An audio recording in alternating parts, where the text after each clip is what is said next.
Last Friday, I was at a conference and found a couple of colleagues I had worked with in the past.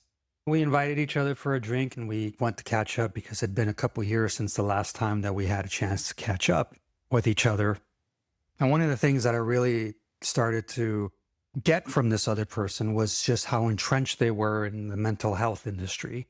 This particular person is an LMFT. This was a mental health conference.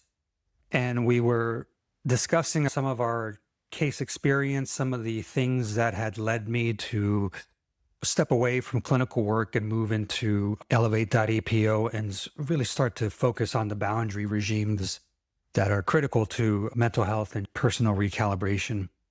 As I began to unpack what I was doing and how I was doing it, I kept making the claim and the statement that I go where therapy doesn't go. I'm a post-therapeutic model because therapy itself is a holding space. You go there and 45 minutes of it is usually unpacking emotions in a process-oriented held space frame. Very little of that leaves time for actual frameworks or skills that we can build and practice in real time in those private practice settings.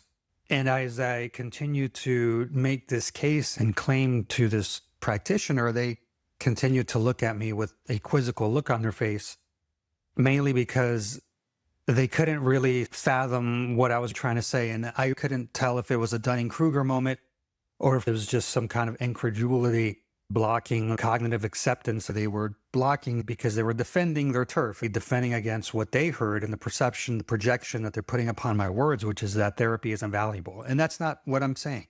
Therapy is valuable. I often find myself in conversation with people who end up asking me, if you rail so much against therapy, why are you still in it? There's a few answers to that. One of them is because I value the opportunity to process with a professional. The other part of that is for what happened yesterday in a therapy session. As we start to unpack this, we realize that the more you start presenting post-therapeutic models akin to those in Europe and more progressive mental health models where we're looking to take away some of the control from the white coat crowd and putting it more into the hands of actual clients, giving people the autonomy and power to find their own voice. What we're finding is that more and more clinicians are doubling down on turf protection. This is a continuation, if we really are to look at the art behind all this, things that Kurt Cobain was talking about over 30 years ago. And as we look today to discuss a lot of this insight that I gained not only at the therapy conference, but also with my own therapy, we triangulate that with some of the words and warnings that Kurt Cobain had delivered way back in '90. Some of the things that he found are written, and the receipts for his mental health journey is the album In Utero. As we process and think about what's new here, let's take a moment to think about the failures of therapy and how elevate.epo is just the thing that Kurt Cobain was asking for and potentially could have helped him through his journey. I'm Enrique. This is elevate.epo. Let's open it up. So walking out of that conference on Friday, it's interesting what practitioners think about what therapy is, because there's such a vast difference in the way people define that word. For some, and for this clinician I was speaking with, therapy is essentially a space where people come in and they just relate for 45 minutes to 50 minutes. Outside of the conversational connection they make, there's no real skills being built. There's some hubris and narcissism in the way these clinicians position their clients. This clinician unconsciously said her clients are very dependent on her to self-regulate. That's an admission that this clinician has positioned herself as that substitute substance, doesn't allow clients and doesn't teach them the ways and the frameworks and the structures to really be able to take control over their own mental health and provide the type of intervention they know they can provide to be successful. That is by design because clinicians need you to keep coming week over week, year over year to process and keep providing them with a funding source for their lifestyle. And that's capitalism as a whole. But when we see the insidious nature of the mental health game, that kind of starts to put a lot of what Kurt Cobain was talking about in the In Utero album into perspective. And it does give a lot of insight into his frustrations. So yesterday I go to therapy and I'm processing a lot of the things that I've had to deal with in my past childhood and as I've matured through adulthood, is reconciling the fact that I've had to perform for my mother's love for a long period of time. Essentially, my entire life has been an exercise in trying to show someone that I'm worthy of being given their love and attention. Unfortunately, I've only felt the negatives of that because they've ended up choosing my sister to value over me. I'm well past that. That's therapy that I've gone through and taken, dealt with myself. It is interesting that when I'm processing that as a major issue, it keeps presenting itself in relationships and how frustrated I feel when my needs are dismissed because they're not understood and I'm labeled as too much or too intense. What that specifically is referring back to that isolation I felt when my mom was rejecting me in those moments. Again, I'm well past that, but to have that brought up in a therapeutic space, I think is something that is activating. And while we can talk about how that activation may be a good thing, the fact that there are no frameworks or ways to deal with that activation that were presented, that's the problem. So as our therapy session occurred yesterday, we're sitting across from this clinician, and this clinician is telling us how the referral service that I found this person from likes to bill a certain way. They are private practice and therapists who like to bill and operate a separate way. So right off the bat, my time is being hijacked by this clinician to present their pricing structure and expectations for the frame that is being established. And that's fine. As a organization, as a clinician, as someone who wants to establish their frame in whatever format they want, utilizing the clinical space to lay down the rules of the road and let the client know what the expectations are, that's valid. And that's a good use of time because you're leaving people with the valid information they need to make informed choices. But where I found the issue that led back to the original traumatic experience with my mother, if you're going to take that space to begin this very capitalistic, sales-driven discussion, then that opens up the frame for the ability for the client to participate in any other type of valid, constructive, marketing, sales-based discussions and activities. What does that mean? So they're essentially telling me, I need you to show up every week. This is my rate. The service that you bought or you're going through is paying me this rate. The unspoken terms being there's a difference here. You should value my time. You should value my skills. You should value the fact that I'm in Santa Monica and I'm in this fancy office and the fact that I'm in private practice. And you should be lucky that this referral service found you and let you come in, but don't take that for granted. That's what that discussion was. If that's the way you want to operate and be a therapist, absolutely. But my response to that then is the problem, because in my response, I asked, so what frameworks and what skills can I constructively and realistically get out of this experience? In other words, you're going to charge me this and hold me to the standard. What's in it for me? And what happened was, as soon as I presented that, rather than answer that question with any type of real clinical clarity, for instance, saying something like, the way that I practice is psychodynamic based, and I may utilize a cognitive behavioral or dialectic behavioral skill to augment my psychodynamic interpretations.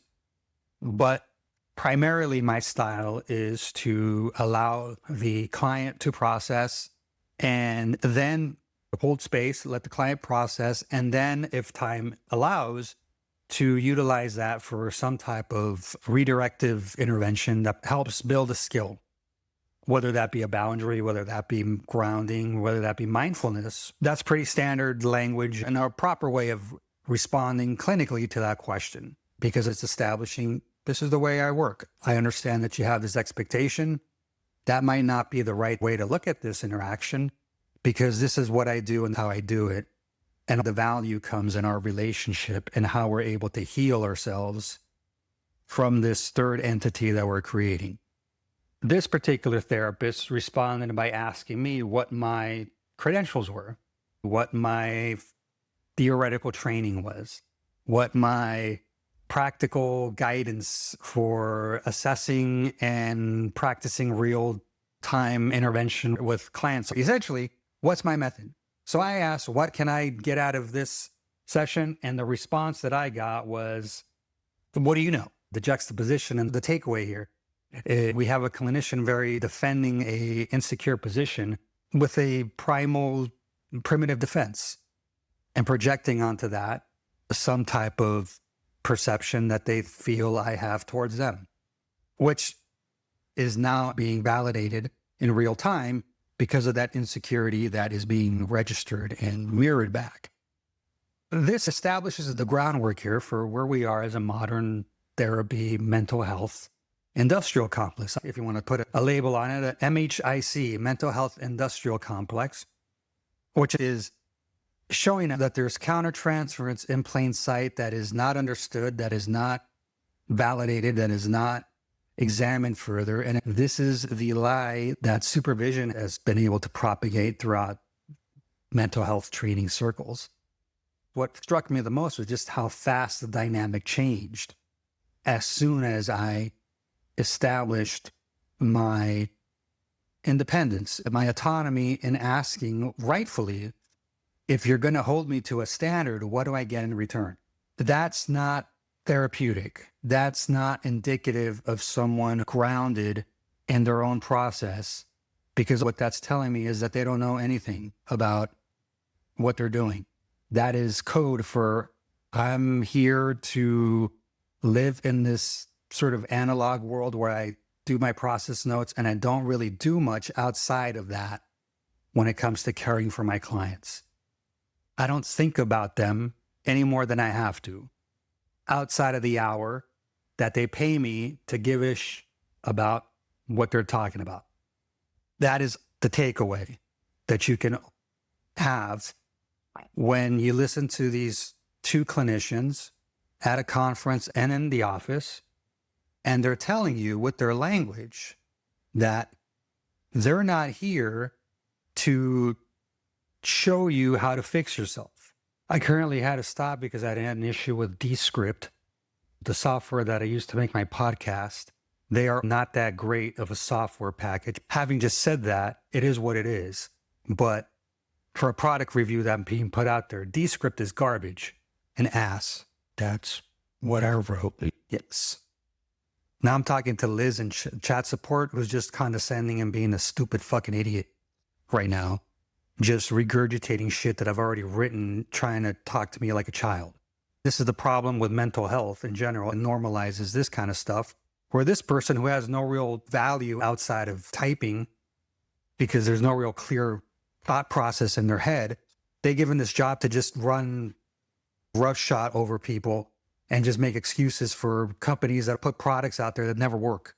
And we see the dangers of therapists who just work in these isolated environments, these people who work in this isolated ecosystems where they're sole practitioners in many cases, and they're receiving clients and working with new clients and working with referral services, but they're not in any consultation group or supervision.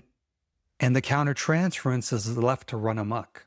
And then we see how it expresses itself and how there are these microaggressions that occur that re-traumatize clients.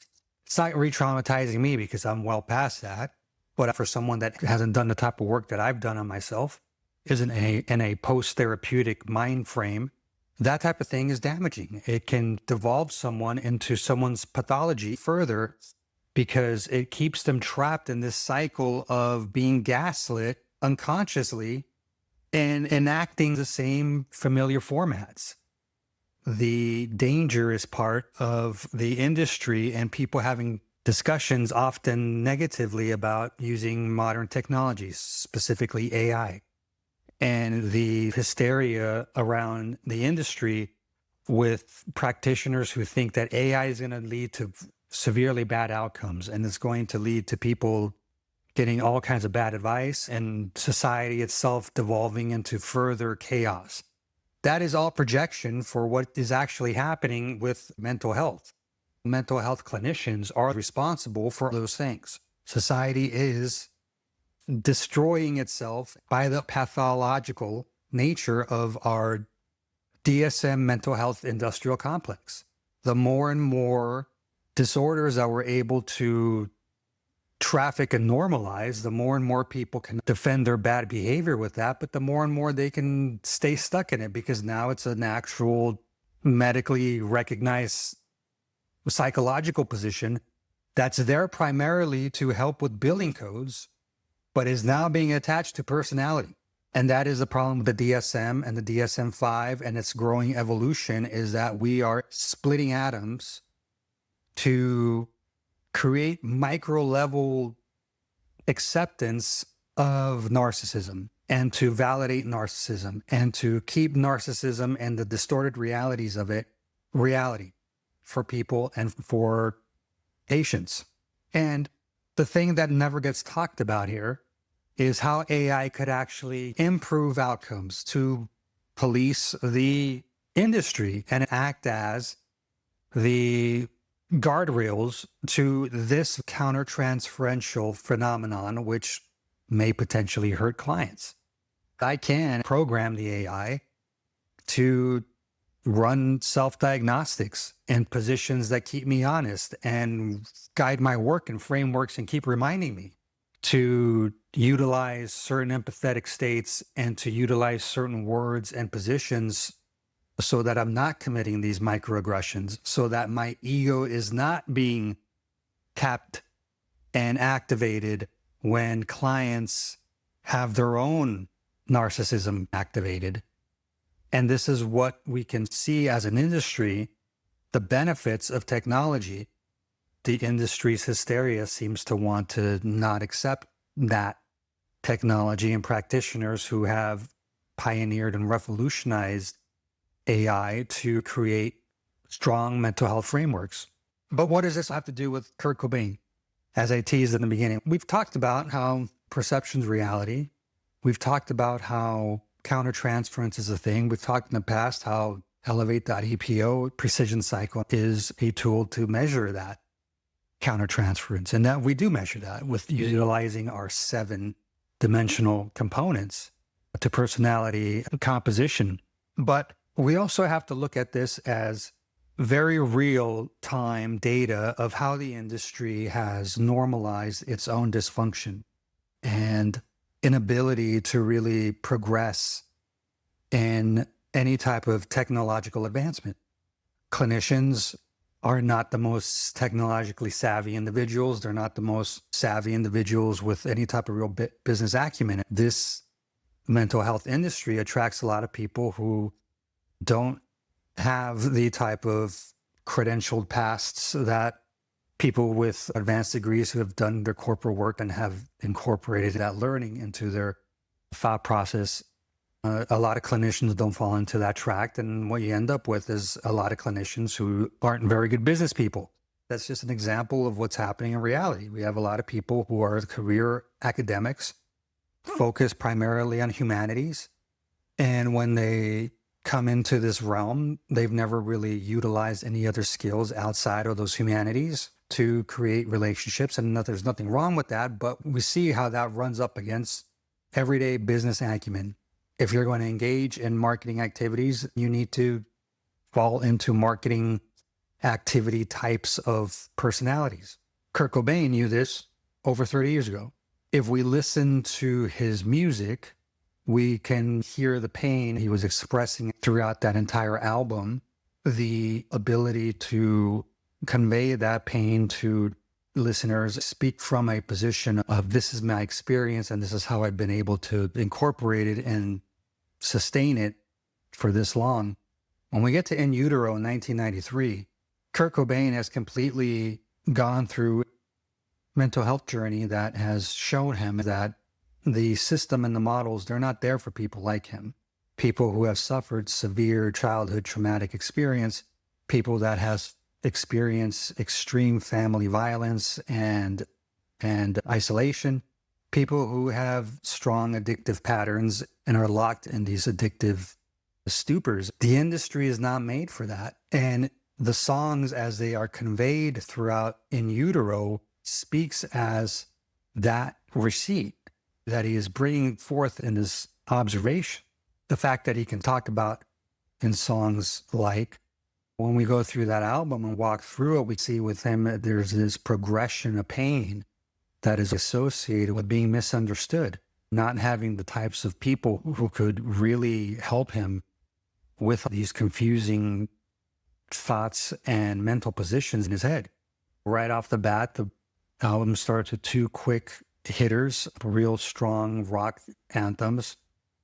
Serve the Servant, Scentless Apprentice. Both of these are setting the stage for the desperation that he's felt in this time, this inability to really be heard and be understood because the industry has commodified him to see him as Kurt Cobain, not the person who is suffering, but as the man who makes great music and is providing us with millions of dollars. And that is really the help that he got. And it's pretty apparent as you go through that album that I actually was reminded of when I recently watched a Rick Beato video where he was talking about how Smells Like Teen Spirit is essentially one of the greatest rock songs of all time. And if you listen to it, I highly encourage you to go watch that album because it does illustrate the quiet genius of Kurt Cobain. But as I was inspired by that to revisit the catalog and I'm going through the In Utero album, we get to Heart-Shaped Box, and that kind of tells you a little bit about the covert narcissism and a need collapse that occurs as he's going through this process. Immediately into the song, and I won't cap word me, which essentially is discussing this rage for the therapeutic betrayal that is occurring. And he is calling out the weird thing, the sort of elephant in the room at times. When you look at the word therapist and you break that down, that word cuts itself into a rather interesting descriptor of someone, which is a linguistics phenomenon occurring here. If you look at it and you separate the from the other part, this is an interesting observation. And I don't think it's one that's lost on Kurt himself when he's trying to make this claim in this song about the way that he feels when he's having to go and process his vulnerability. Leads us to the song Dumb, where he's essentially talking about how they've pathologized his joy. They've said that the things that bring him happiness are the very same things that make him unstable. Sound familiar, right? Bringing questions to providers and being gaslit. The cynical submission to the cycle. That is another song that brilliantly illustrates just how absurd and obscene some of these mental exercises are. And he finally comes to the refrain, look on the bright side of, and then he'll finish that with that self-harm. But he's essentially coming to that realization. And I've gone through this process. People who say that they're here to help me and relate, they're not doing that. And at this point, the only real thing that is attractive is the ultimate decision. Tourette's, a song with no lyric, just visceral audio explosion of just affect. And then we come to All Apologies. And that really drives it home. The spiritual resignation. What else can I be? All Apologies. That is the arc that Kurt knew 30 years ago was the problem with mental health. I have been reminded and validated of is the problem with mental health. And that is their clinicians are not there to help you. That is the story they keep telling themselves to show up to work and keep collecting money. This is by and large a capitalistic endeavor where we utilize our skills of active listening and holding frame to sit there and listen to someone process for a significant portion of their time. Again, there's nothing wrong with that. because people should have the ability and the right to seek out others to offload a lot of their mental stress. The problem then is, where do we go after that? At some point, we need to stop talking about the problem and start talking about how do we build the boundary so that this problem doesn't come back. It was funny when this clinician that I had to drink with on Friday tried to argue that no, boundaries is a very therapeutic endeavor. When I asked them specifically how many times boundary featured in any of their clinical cases, they were hard pressed to think of one instance when they have actually worked with someone with the boundary. Think about that. Instinctively, they went to defend their turf, knowing full well that they never do any of that. It's a window service. It's all appearance. It's all the false fraud. Because the truth is, if you come into PrecisionCycle and you ask, what's the framework? I'm going to tell you, the framework is 7 quantitative dimensions on a weekly basis, delivered to an app on your phone. That's the framework. The framework is you come in here and we don't pathologize. Rather, we utilize that data to align you with your best practice. That's the framework. The framework is you can come in here, talk to me for an hour, walk away with a blueprint that 97% accuracy rate and moving towards 99 can predict exactly what's going on with you, your relational style, and how you need to change it.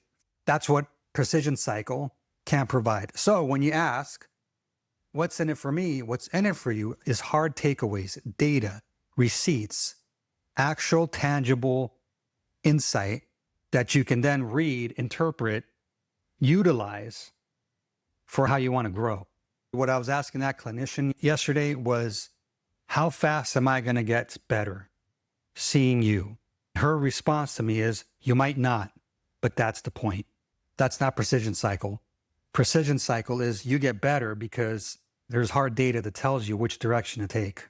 And this is why I'm offering PrecisionCycle to, I'm looking for 10 local professionals. If you're listening to this podcast, I welcome you to email me as well, because I am looking for professionals that can work with in person, but I'll also work with you online and deliver PrecisionCycle and get you those frameworks that you need to start making real changes. The reason you're stuck is because your therapist isn't helping you get out of that hole you're in. Your therapist is standing outside of the quicksand with a rope, and they're not throwing you that rope because they're trying to see if you'll think of that rope in your moment of panic. As opposed to come to PrecisionCycle, we'll see that you need the rope, we'll throw you the rope, and we'll even teach you how to use it. And we'll even teach you how to carry it for next time, so that when you do fall in some quicksand, you can use your own rope to get out. That's what PrecisionCycle is. If you want to reduce it down to a nutshell, that's what it is. Yesterday's traditional therapist will let you drown just to prove a point. PrecisionCycle will help you get out and will teach you how to stay out. This has been a very great discussion, a great opportunity to understand the differences between traditional therapy and PrecisionCycle. It has also been a great opportunity to discuss what Kurt Cobain knew 30 years ago and is still present today. The more things change, the more they stay the same. And there is no wonder why society keeps declining and therapy keeps increasing. The pop psychology movement of Instagram, TikTok, YouTube, and LinkedIn has essentially hijacked mental health and made it about vibes and mindset, and made it about you're morally bankrupt and corrupt if you don't think like one of these winners. No, that's ridiculous. And that mentality is being trickled down into the room. The true pathology is in the inability to actually understand what's happening with these people and recalibrate them in a way that gets them out of dysfunction. So hopefully we've been able to present to you the difference between PrecisionCycle and instill the importance of distinguishing between a traditional therapeutic model and a post-therapeutic model that is aligned with forward progress and motion. Because the reality is that you shouldn't be left so emotionally debilitated and weakened that any little minor inconvenience is the cause for a psychotic episode. And that's what society has become, a series of normalized psychotic episodes. That is why, if you're a high performer, if you're someone that is tired of feeling stuck, of not having that directive push, if you're someone that can't seem to get past things from their past that are still holding them down, and you've tried therapy and you come to understand that therapy doesn't work for you, and you've come to see that maybe there's alternatives to the way that you like to process and you like to undertake your mental health journey, give PrecisionCycle elevate.epo a try. Give our framework a try. Give our actual tangible receipts, results, methods, indices, quantitative insights. Let it help you, tell you exactly where you're at, and show you with precision how to recalibrate yourself into a well-rounded, integrated human being. Because again, I'm not here to pathologize you. I'm here to understand how you relate to people. And then I'm here to measure how that affects the field. And in that, we gain self-awareness. Thank you very much. This has been a very compelling 35, 40 minutes. I really appreciate the opportunity to come on and to have this discussion. If anything has resonated with you, please feel free to contact me, Enrique at elevate.epo.com, elevate.epo on Instagram and Facebook, elevate.epo on Twitter. You can also find us on YouTube at elevate.epo and at PrecisionCycle TV. We have full videos of the podcast, shorts, as well as PrecisionCycle behind the scenes. Look at the work that I do specifically with clients, some of the things that you can come to expect if you decide that you want to sign up for PrecisionCycle. Again, in June, we're looking for 10 professionals. Let me show you how PrecisionCycle can change your life. And by July, put you on track for the best second half of your life. Let's open up 2026 on the right note, having gone through PrecisionCycle and having understood just what we need to do to recalibrate and get where we need to be. Thank you very much for your time. Thank you to everyone who has interacted with us. We really appreciate your help. Even the simplest act of downloading a podcast is validating our work and a signal that is being heard. And we appreciate that. We value that. We welcome that. We hope you find time to interact with us if you'd like to. I'm very thankful, grateful, hopeful, and excited being able to share my insights with the community and to continue growing it. So thank you very much for all your support. Thank you very much for tuning in. We will be back on Friday. Thank you for today. And again, I'm not here to demean therapy and to talk bad about it. I am just here to be a critical voice and to deliver a solution and an alternative. PrecisionCycle, elevate.epo, 7 dimensions of personality measurement. Try it out. Maybe it's for you. Give us a shot. Thank you very much for all your help. It's been great talking to you. We'll be back on Friday. Take care.